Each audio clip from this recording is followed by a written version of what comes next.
The Transcontinental Railroad, changing the way America moved, thought, and communicated. The West, the final frontier of America. It is the 1840s and 50s. Settlers are moving to the vast, unclaimed lands on the other side of the Missouri and Mississippi rivers. However, only 0.7% of America's population has moved to the West. The West is currently settled by Native Americans. People are moving west, but the West development cannot advance quickly because of the lack of industrial goods and finished products. The only communication between the West and East is the postal service, with an extremely indirect route going down to the Isthmus of Panama, crossing it by land, and continuing up the Pacific coast by boat. The only overland route is a 30 days journey. Go west, young man, and grow up with the country.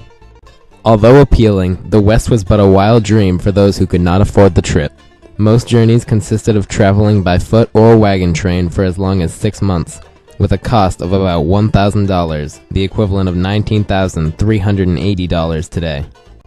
The only other option was to take a ship around South America, not an easy journey.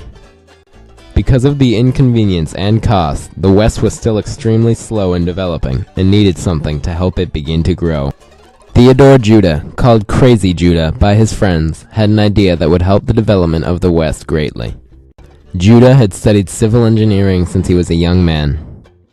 Extremely enthusiastic about railroads, he began his career constructing the Sacramento Line, one of the first railroads west of the Missouri River. But he had bigger dreams. He believed that he could build a railroad that could reach all the way to the other half of America. Most people found the idea of a transcontinental railroad impossible because of the Sierra Nevadas. Despite this, Judah believed that a railroad across the impenetrable Sierra Nevadas was possible. After taking several trips across the mountains with the help of Dutch flat storekeeper Doc Strong, Judah realized that the well-traveled wagon train route, Donner Pass, avoided the double crest of the rest of the mountains. Judah planned for the railroad to pass directly through Donner Pass and descend the mountains along the Truckee River. Having finally found his route, Judah needed to begin planning for the financial side of the project. He traveled to many major cities in America, campaigning for successful businessmen to invest in the railroad. Many people found the idea ridiculous and did not take his claims seriously.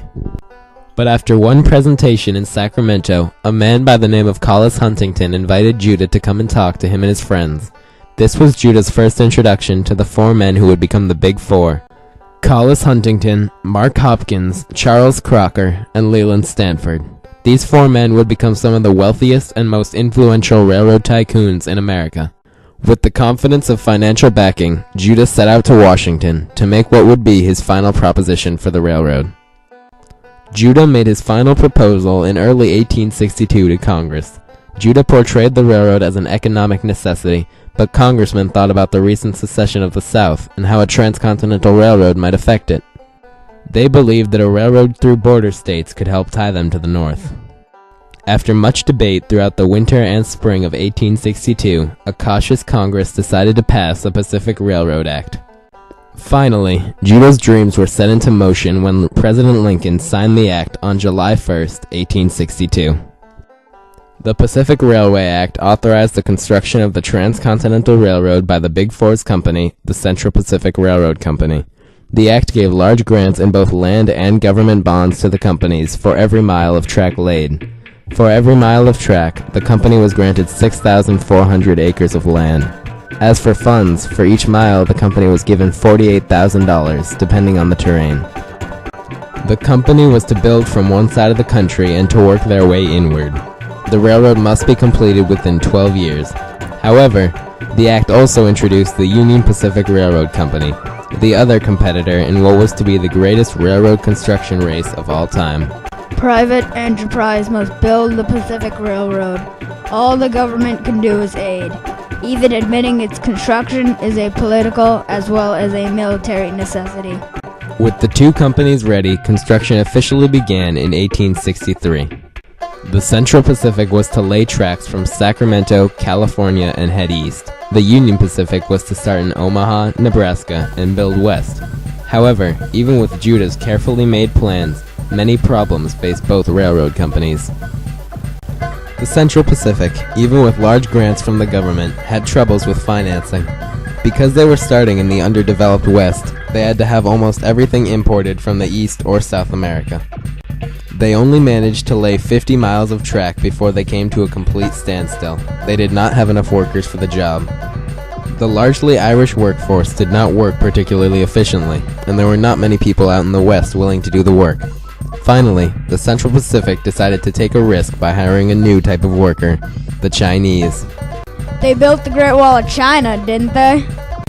The Chinese had been immigrating to the U.S. for a short time, and they were being discriminated against almost everywhere, including trying to find a job. However, the Central Pacific decided to hire a trial force of 100 Chinese men. The Chinese immediately began to work hard, efficiently, and did not complain about wages or working conditions, unlike their Irish counterparts. The Chinese were not only good workers, but they were plentiful. This caused the Irish to see that they had competition, and they began to work harder and not complain as much. After more construction, the Central Pacific reached the Sierra Nevadas. Towering up to 7,000 feet, this 100-mile stretch seemed like an impossible feat. However, the man in charge of the section, Louis Metzler Clement, had a plan. He used bungee cords attached to small boxes to get the Chinese workers in good locations for blasting. The Chinese stepped up once again and worked hard, but they suffered many casualties. On May 3, 1867, Louis made it through the mountains, the hardest part of the journey, and continued on through Nevada. While the Central Pacific had all of these issues, the Union Pacific had a relatively easy route through the U.S. With usually flat land, they did not have many terrain issues. However, they did have to bridge several large rivers and blast a few small tunnels. Nearing the completion of the railroad, the Central Pacific Company completed an impressive 10 miles of track on the 10-mile day, April 28, 1869.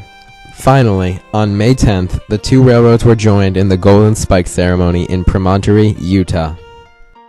Representatives of each company took turns pounding the spike into the railroad. Thus, the railroad was officially completed. There was much celebration. Everyone was happy the 8-year undertaking was complete. Although the railroad was beneficial to most people in America, there was one group who the railroad angered. The Native Americans did not like how the railroad went through their land. Many forests were cleared, and the herds of buffalo living in these areas were often eradicated. Increased development in the West was forcing many Indians from their lands. Because of these things, the natives tried to hinder the railroad as much as possible. They stole livestock, shot workers, and even raided small towns that had developed along with the railroad. In 1868, the Sioux tribe made a blockade on the rails and succeeded in crashing a passing train.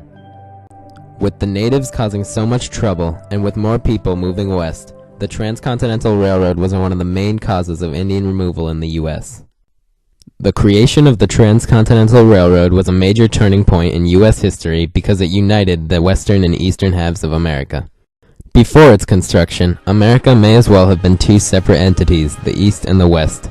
As traveling and communication were made so much easier with the railroad, the entire mindset of America began to change. It was no longer the East and the West, but rather one united America. The railroad also had many additional positive effects on America. Movement to the West increased dramatically, many people seizing the opportunity to settle unclaimed lands.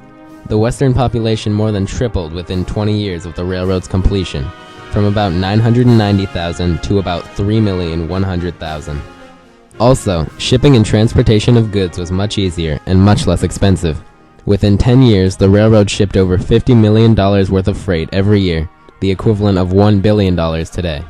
Development of towns and cities was facilitated by the new supply of industrial goods brought by the railroad. This allowed the U.S. economy to do much better and helped the U.S. grow as a country. Not only that, but the railroad was also a major technological accomplishment. The postal service became much faster and more convenient. Letters could get to the other side of the country in 5 days, causing the Pony Express to become obsolete. Because the railroad created a path through the West, the construction of telegraph lines was made much easier and more convenient to maintain. All in all, the Transcontinental Railroad changed the way America moved, thought, and communicated, and helped it in its rise as a world power.